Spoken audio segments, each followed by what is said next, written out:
mi lección.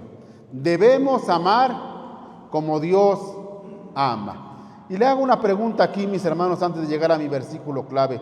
¿Cómo ama Dios? ¿Cómo es el amor de Dios? ¿Cuál es el amor de Dios? Mis hermanos, Dios nos ama tanto que dice que hace salir el sol, hace que llueva sobre ricos y pobres, sobre buenos y malos. Ese es el amor de Dios, mis hermanos, reflejado. Esa es la mejor característica de poder ver cómo es el amor de Dios. Que Dios nos ama a todos y Dios hace las cosas para todos. Unos decidimos servir y agarrar todas sus promesas, pero otros deciden alejarse y sufrir las consecuencias de estar lejos de Él. Pero el amor de Dios, mis hermanos, es inagotable. El amor de Dios, mis hermanos, es tan grande que nos es difícil explicar, y vamos a ver en esta lección lo difícil que es entender el amor de Dios. Mis hermanos, nuestro versículo clave, nuestro versículo central se encuentra en el Evangelio de Juan, capítulo 3, verso 16, que a la letra dice así, lo leemos 2 veces y después vamos a orar para entrar de lleno a nuestra lección. Porque tanto amó Dios al mundo que dio a su Hijo único, para que todo el que cree en Él no se pierda, sino tenga vida eterna. Nuevamente lo voy a leer, mis hermanos, pero quisiera que pusieran atención a la letra que está aquí escrita. Vean que dice, porque tanto amó Dios al mundo, ese es el amor verdadero, que dio a su Hijo único, para que todo el que crea en Él no se pierda, sino que tenga vida eterna. Bendito Padre que estás en el cielo, en la tierra y en todo lugar. Te damos gracias, Padre, por esta hermosa alabanza que tuvimos el día de hoy. Gracias, Padre, por permitirnos cantarte, por permitirnos alabar tu santo nombre. Te damos muchas gracias, Padre. Gracias por la vida, Señor, de cada uno de los que estamos aquí. Gracias por la vida de Paco, Señor, y gracias por todo lo que usted está haciendo y seguirá haciendo en esta iglesia, Padre. Le agradecemos, Padre, pero también en esta mañana le queremos pedir, Señor, que tome usted el control absoluto de este lugar. Que sea su Espíritu Santo, Padre, hablándonos a cada uno de nosotros. Que sea su Espíritu Santo, Padre, abriendo nuestra mente y nuestro corazón para poder entender y comprender lo que usted tiene para cada uno de nosotros y después nosotros podamos ponerlo por obra. Padre, en tus manos ponemos todo y te pedimos, Espíritu Santo, seas tú guiándonos a toda verdad. Padre, gracias en el nombre de Jesús. Amén. Gloria a Dios, mis hermanos. Pues vean qué dice este verso que tenemos en pantalla. Porque tanto amó Dios al mundo que dio a su único Hijo. Tanto nos amó, mis hermanos, que nos dio a su único Hijo, pero lo dio con un propósito. Con el propósito de que todo el que crea en Él no se pierda, sino tenga vida eterna. Recuerden, mis hermanos, que nosotros antes de conocer a Cristo estábamos perdidos en nuestros deleites, en nuestros pecados. Estábamos perdidos, mis hermanos, en el mundo y no habíamos encontrado la luz hasta que llegamos a Jesús.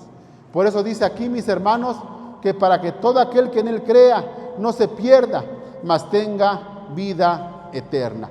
Ahora escúchenme esto, mis hermanos.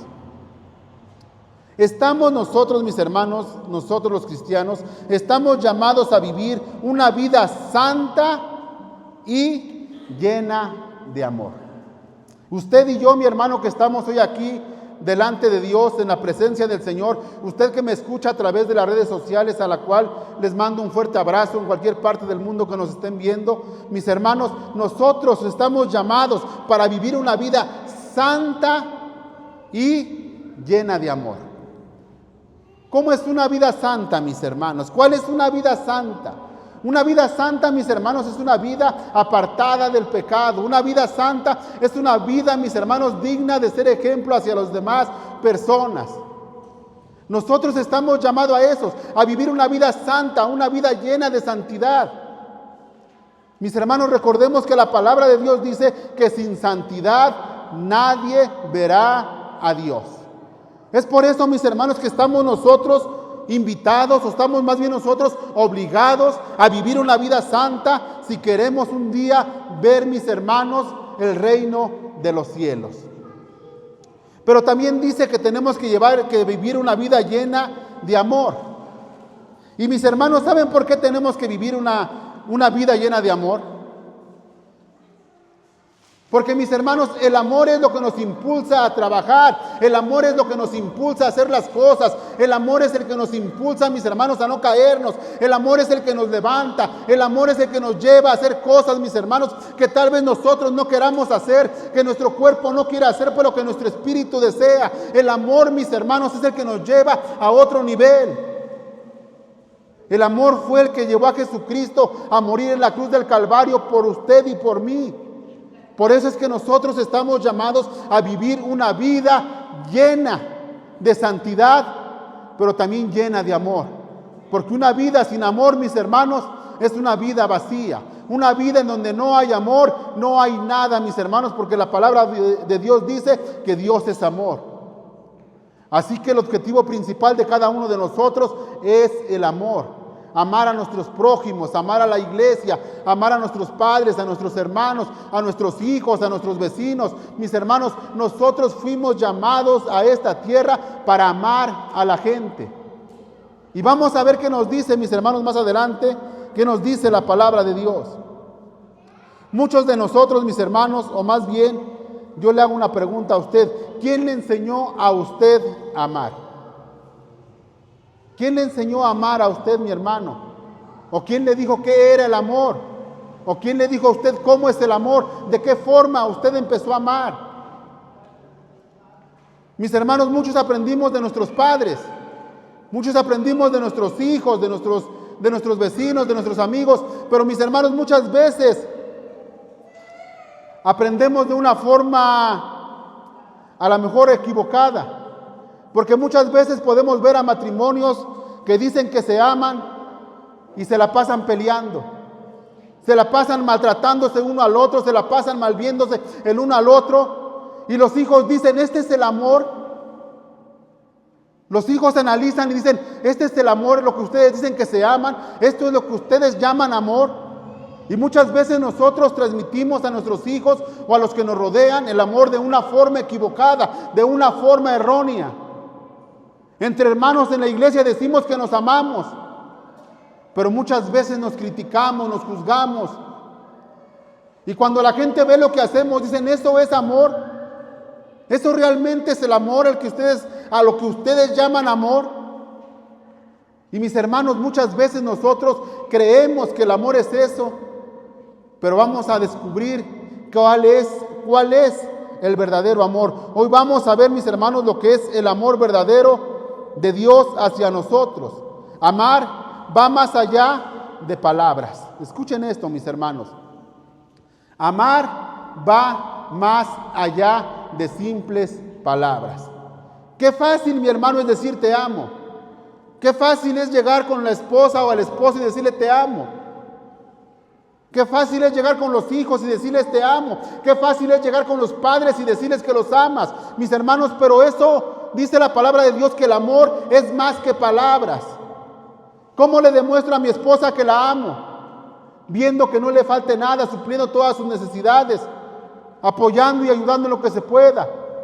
La esposa, ¿cómo puede demostrar al esposo que lo ama? Teniendo su casa en orden, su ropa limpia, su comida lista. Estar uno con el otro, eso es amor.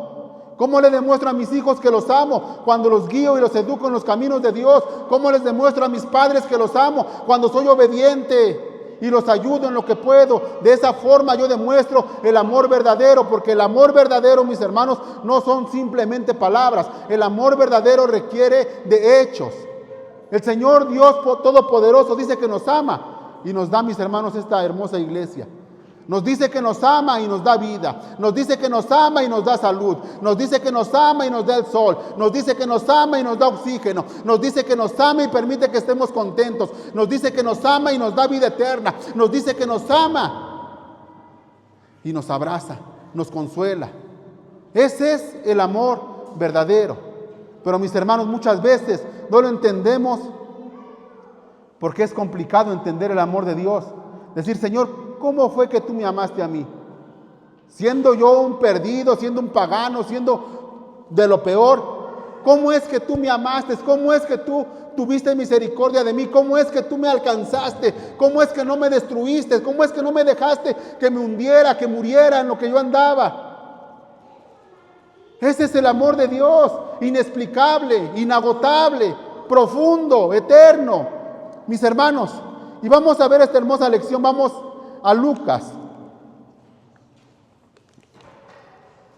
Vamos a estar revisando Lucas, capítulo 6, verso 27. Pero antes que me lo pongas, quiero darte un poco de contexto, mi hermano. Antes que me pongas esta letra para poder entender lo que vamos a ver en esta lección, quisiera que me escucharas un poco de lo que Dios estaba haciendo con su Hijo Jesucristo. Jesucristo, mi hermano, dice que salió en la noche, salió rumbo a la montaña, al monte, a donde él solía ir a hablar con su Padre. Dice la palabra de Dios, mis hermanos, que Jesús salió a la montaña, salió al monte y estuvo ahí toda la noche con un solo propósito. Jesús tenía miles de seguidores, tenía miles de personas que lo seguían.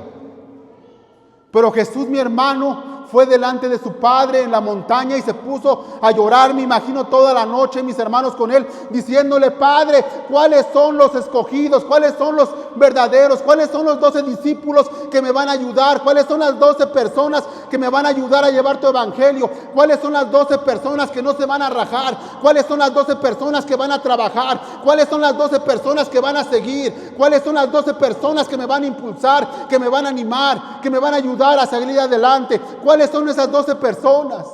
La palabra de Dios dice que Jesús pasó toda la noche orando y pidiéndole a su Padre sabiduría. A la mañana siguiente, cuando él se levantó, más bien cuando él reaccionó, ya había amanecido, pero ya tenía en su mente los nombres de las personas que lo iban a apoyar, que lo iban a rodear, porque Dios se lo había revelado y le dice: mira, jálate a Pedro, jálate a Andrés, jálate a Jacobo, jálate a Juan, jálate a Felipe, jálate a Bartolomé, jálate a Mateo, jálate a Tomás, jálate a Jacobo y échate también a esos 2 Judas. Uno te va a traicionar, pero el otro te va a ayudar. De esta forma, Jesús armó su grupo.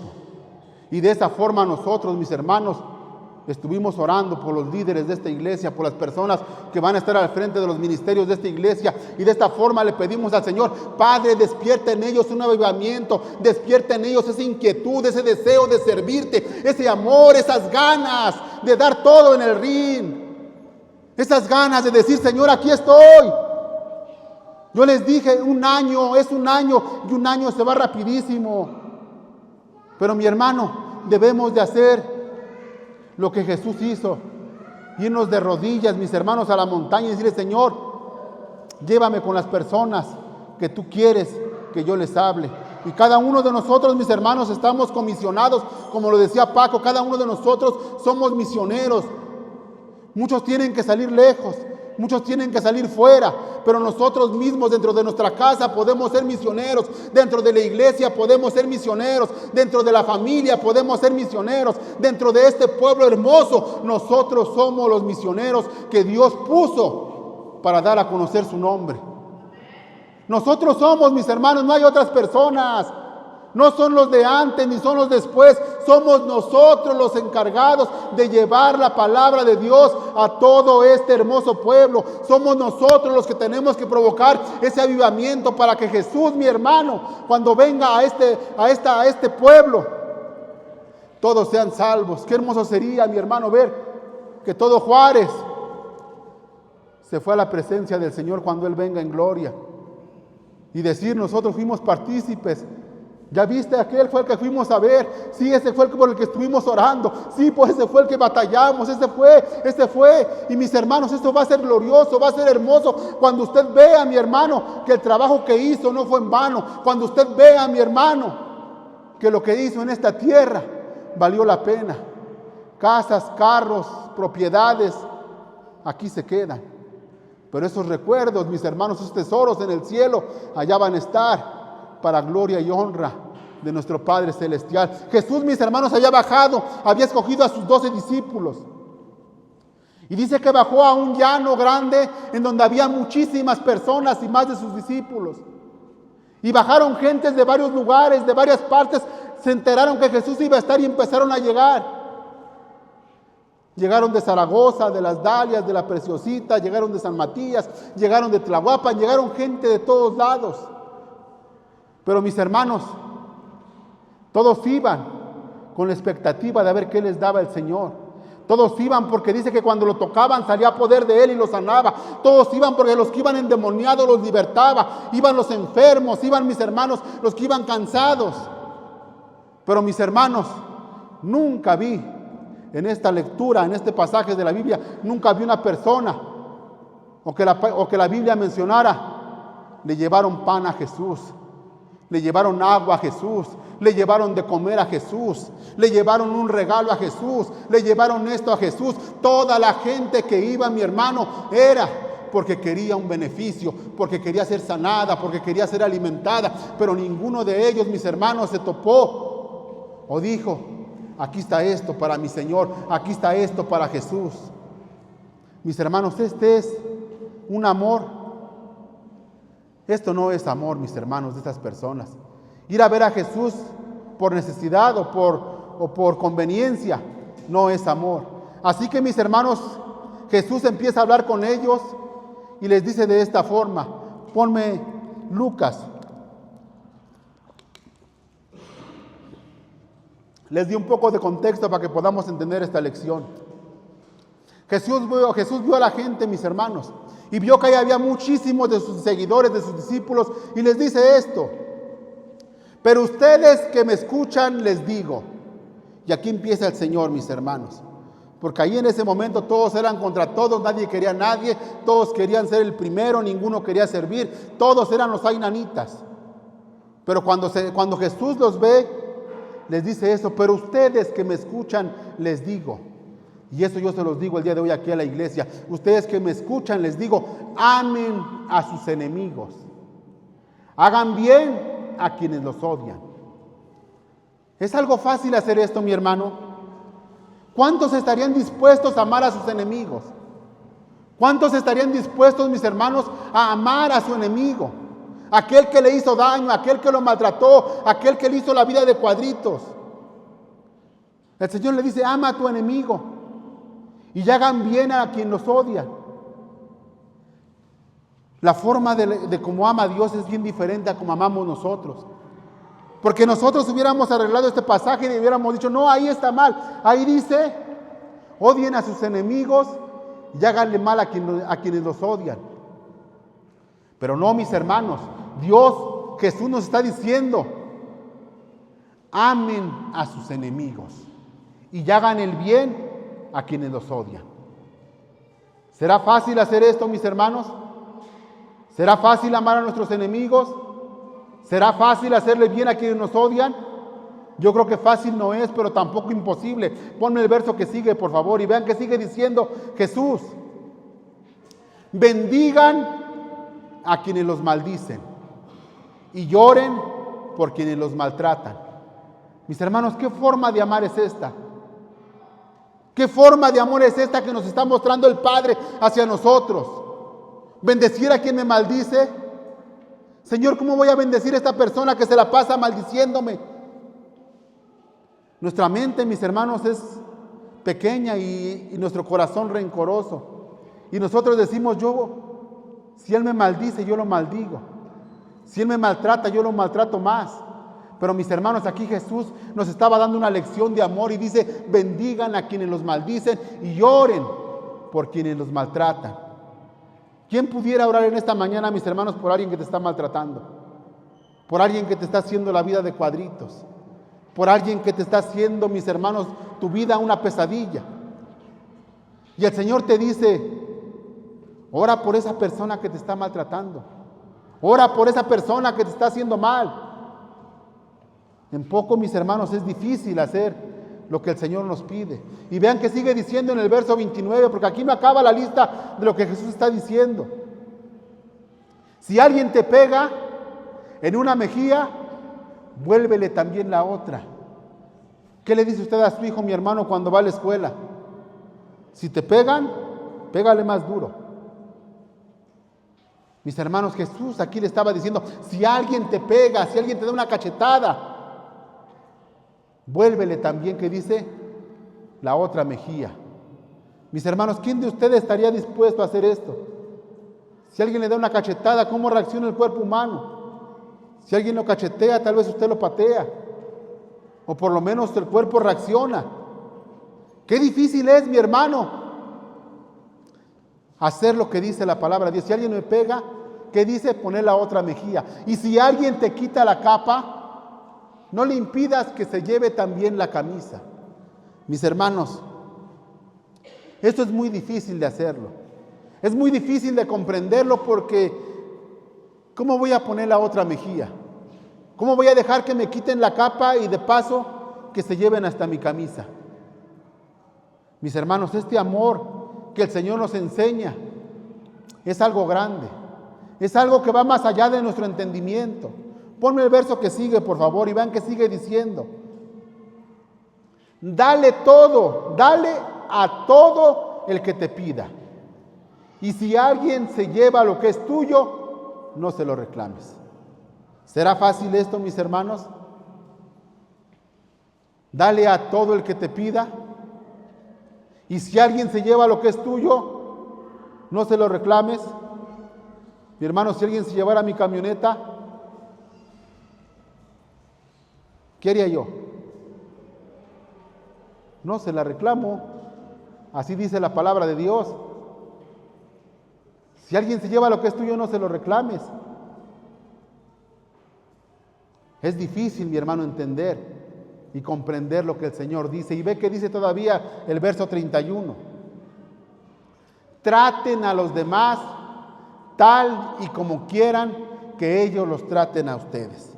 Mis hermanos, ¿cómo le gustaría a usted que lo tratara la iglesia completa? ¿Cómo le gustaría a usted que lo trataran en su casa? ¿Cómo le gustaría a usted que lo tratara a su esposo? ¿Cómo le gustaría que lo tratara a su esposa, a su padre, su madre, sus hermanos, sus hijos? Pues la palabra de Dios dice, traten a los demás tal y como quieren que ellos los traten a ustedes. Si yo quiero que me trate mi esposa como rey, tengo que tratarla como reina. Si yo quiero que mis hijos me respeten, tengo que respetarlos. Mis hermanos, y aún así, escúchenme bien, aún así, mi hermano, haciendo usted el bien, aún así tratando bien a los demás, no le garantiza nada a usted que ellos lo traten bien a usted. Por eso es el amor de Dios que no se entiende, que no se comprende. El Señor dice, tú ámalos, tú quiérelos, tú haz tu chamba, haz tu trabajo, y ya si ellos lo hacen, qué bueno, y si no, tú hiciste lo bueno delante de mí, y eso es lo que cuenta en el reino de los cielos. Mis hermanos, tal vez te parezca extraña la forma de amar que hoy estamos viendo, porque estamos acostumbrados a amar a quienes nos aman. Es cierto, estamos acostumbrados a que Él me ama, yo lo amo, pero a los que no nos aman, no los amamos. Y la palabra de Dios hoy nos enseña que debemos amar aún a los que no nos aman. ¿Qué más, mis hermanos? La forma en que Dios mostró su amor hacia nosotros fue dando a su Hijo en sacrificio para el perdón de nuestros pecados. Qué extraña forma de amar, ¿verdad? Dar a un hijo en sacrificio por una bola de pecadores. Qué forma extraña de amar de nuestro Padre, pero así Él ama, mis hermanos. También nos manda a que tratemos a los demás como queramos que seamos tratados nosotros. Mis hermanos, y yo les invito en el nombre del Señor a que apliquemos estos principios. Amar a todas las personas, sin importar, mis hermanos, quién sea y qué nos hayan hecho. Mis hermanos, en este camino, en esta vida, es muy difícil hacerlo. Amar a todas las personas. Y cuando el Señor dice que las amemos, mis hermanos, no nomás nos está diciendo que las amemos de palabra. Nos está diciendo, si tú amas a esa persona y está necesitada, ayúdala.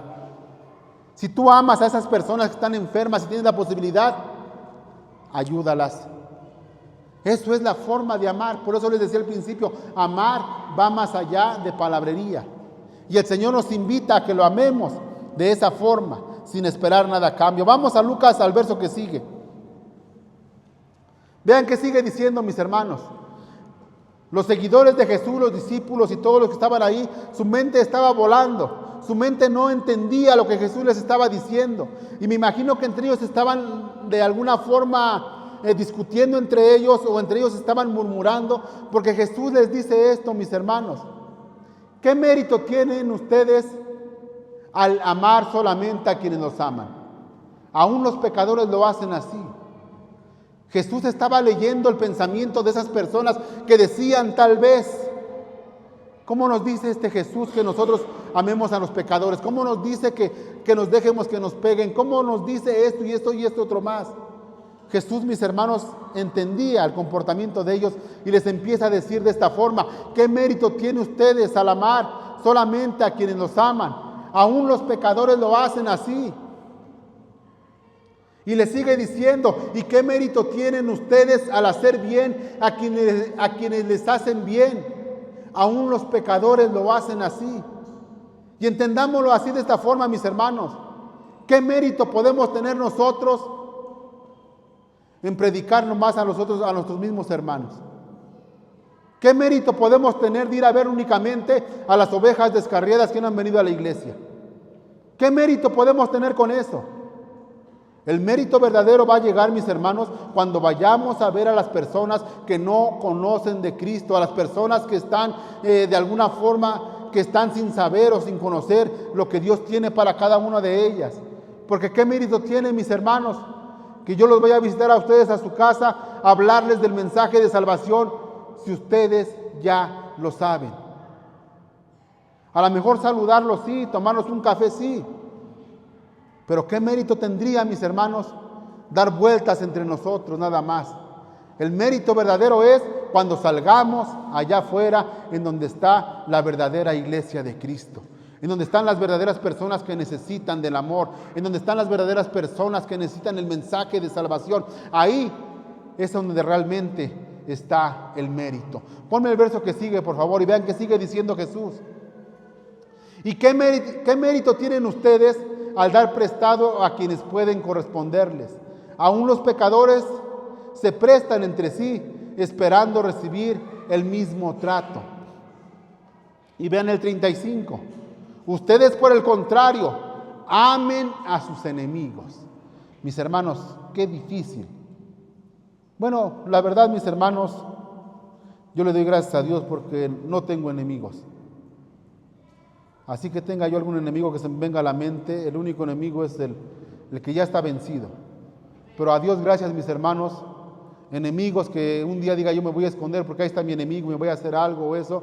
Enemigos que yo sepa, mis hermanos, a Dios gracias, no tengo. Pero la palabra de Dios me dice: si llegaras a tener enemigos, ámalos. Ámalos. No los trates, no pagues mal por mal. Ama a tus enemigos. Ustedes, por el contrario, amen a sus enemigos. Háganles bien y denles prestado sin esperar nada a cambio. Así tendrán, escuchen, así tendrán una gran recompensa y serán hijos del Altísimo, porque Él es bondadoso con los ingratos y malvados. Verso que sigue. Sean compasivos, así como su Padre, que dice, es compasivo. Gloria a Dios. Escuchen esto, mis hermanos. El amor de Dios es tan inmenso que nos es difícil de entender y más imitarlo. ¿Será posible hacer todo esto? Con el amor de Dios sí es posible. Cuando Jesús le dice a sus seguidores que amen a sus enemigos, no se refería simplemente a decirles los amo, sino más bien ayudarlos. Escuchen, sino que estaba hablando de un compromiso de amor con ellos. Como hijos de Dios, mis hermanos, nosotros debemos imitar el amor de nuestro Padre Celestial. Debemos amar de esta forma, mis hermanos, de esta forma incomprendible, de poder hacer esto, mis hermanos, con las personas que no conocen del Señor. Amarlos, quererlos, invitarlos, traerlos, darles el mensaje, dedicarles tiempo, mis hermanos. Porque de esa forma estaremos cumpliendo con lo que Dios dice. Pero vamos a ver, mis hermanos, dos citas de Juan. Vamos a ver qué dice Juan acerca de esto. Y para eso vamos, mis hermanos, a primera de Juan capítulo 2, verso 28. Vean qué dice Juan, mis hermanos. Y escuchen y pongan mucha atención a lo que dice la palabra de Dios. Juan capítulo 2, verso 28 dice de esta manera: y ahora, queridos hijos, permanezcamos en Él, para que cuando se manifieste podamos presentarnos ante Él confiadamente, seguros de no ser avergonzados en su venida. Escuchen esto, mis hermanos, y entiendan esto. Dice, ahora, queridos hermanos, que dice, permanezcan en Dios, permanezcan cerca de Él. ¿Por qué, mis hermanos? Porque que dice la palabra, para que cuando Él venga, no seamos avergonzados. Imagínense, mis hermanos, que Jesús viniera en este momento y todos fuéramos arrebatados menos tú. Ibas a sentir vergüenza, desesperación de decir, todos se fueron menos yo. Por eso Jesús dice, permanezcan en mí, para que cuando yo venga, se vayan conmigo y no sean avergonzados y se queden aquí en la tierra. Vean qué dice el verso que sigue, el 29. Si reconocen que Jesucristo es justo, reconozca también que todo el que practica la justicia es nacido de Él.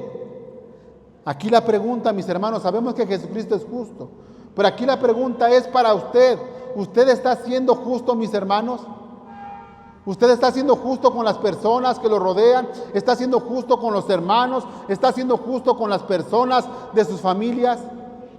Porque si usted está siendo justo, mi hermano, usted ha nacido de nuevo, usted ha nacido de Dios. Pero si no está usted siendo justo, déjeme decirle, mi hermano, que aún no ha nacido de Él. Usted cree que ha nacido, pero aún no ha nacido de Él, mi hermano. Un verdadero hijo de Dios se demuestra por su justicia, como lo vamos a ver un poquitito más adelante. Sigue diciendo, mis hermanos, en el capítulo 3, el verso que sigue, dice de esta forma: fíjense qué gran amor nos ha dado el Padre, que se nos ha llamado hijos de Dios. Mis hermanos, qué amor tan grande. El que Dios mismo nos llame que somos sus hijos. Es un amor, mis hermanos, como les decía, un amor incomprendible. ¿Cómo es posible que Dios me llame su hijo? A pesar de todo lo malo que hago. Mis hermanos, sigue diciendo, fíjense qué gran amor nos ha dado el Padre que se nos llame hijos de Dios. Y lo somos, dice. El mundo no nos conoce precisamente porque no lo conoció a Él. Queridos hermanos, ahora somos hijos de Dios, pero todavía no se ha manifestado lo que habremos de hacer. Sabemos, sin embargo, que cuando Cristo venga, seremos semejantes a Él porque lo veremos tal como Él es. Mis hermanos, esto lo refuerza Corintios y Tesalonicenses, que dice que cuando Cristo venga, mis hermanos, vamos a ser transformados y vamos a ser, mis hermanos, semejantes a Jesucristo. Por eso es que aquí dice su palabra, mis hermanos, que cuando Él venga, vamos a ser semejantes a Él. Sigue diciendo, todo el que tiene esta esperanza en Cristo se purifica a sí mismo, así como Él es puro.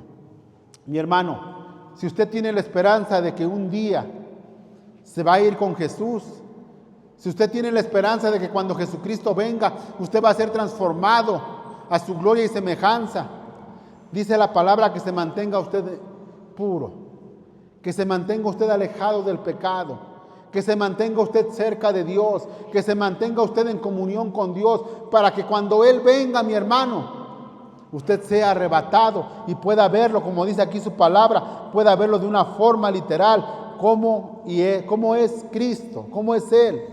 Mis hermanos, sigue diciendo, mis hermanos, todo el que tiene Todo el que tiene esta esperanza en Cristo se purifica a sí mismo, así como Él es puro. Mis hermanos, escuchen esto, por favor. Debemos ser santos como nuestro Padre Celestial.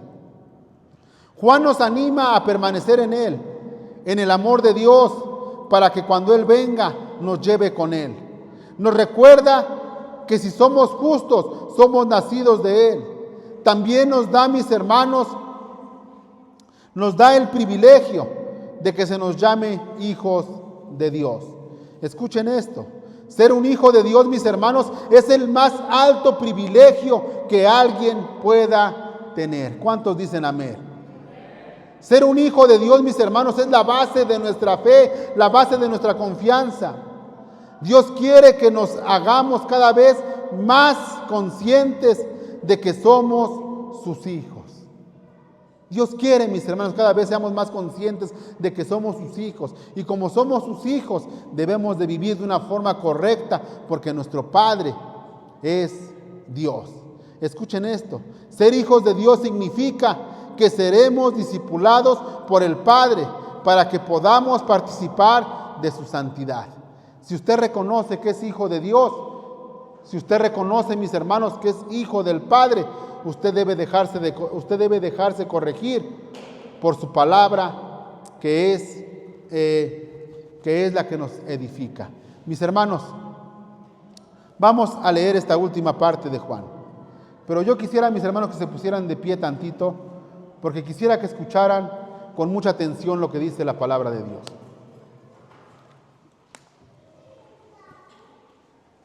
El Señor aquí nos habla fuerte en esta última parte de nuestra lección. Y yo quisiera, mi hermano, que usted estuviera consciente de lo que hoy va a escuchar, para que en aquel día, mi hermano, no tenga usted excusa de decir: es que no escuché bien, es que estaba yo adormilado, es que no estaba yo cansado, distraído. El día de hoy vamos, mis hermanos, a estar conscientes de lo que dice la palabra de Dios.